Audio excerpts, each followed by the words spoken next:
Mais ça ne peut fonctionner que si on a des classes moyennes un minimum responsable sur le plan moral.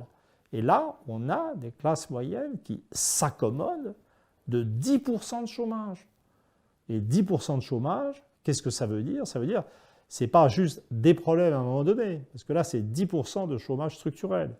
Ça veut dire des générations locales qui vivent dans le chômage. Ça veut dire de la destruction du processus d'élevage et d'éducation des enfants dans certains milieux.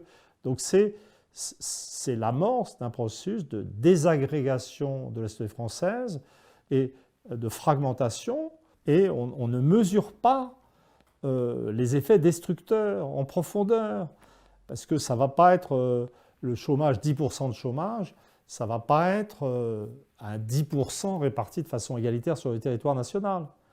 Vous allez avoir des régions dynamiques comme la Vendée, par exemple, où le taux de chômage est beaucoup plus bas. Donc vous allez avoir des régions où vous aurez 15, 20% de chômage. Et dans ces régions à 20% de chômage, ça va se cumuler à des problèmes de familles monoparentales dont la mère est au chômage et des choses comme ça.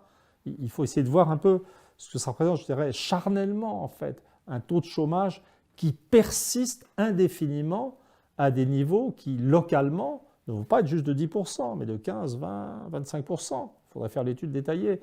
Et ça va donner des poches, c'est des régions, des zones sociales qui, d'une certaine manière, sortent de la société française.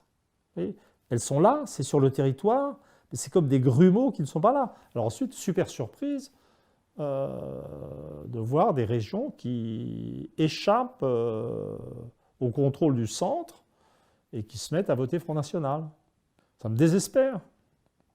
Et accepter de vivre avec 10% de chômage en se racontant que c'est en cassant la SNCF et en cassant le Code du travail qu'on va résoudre ce problème, alors que c'est une évidence que c'est l'appartenance à la zone euro, je veux dire, c'est un renoncement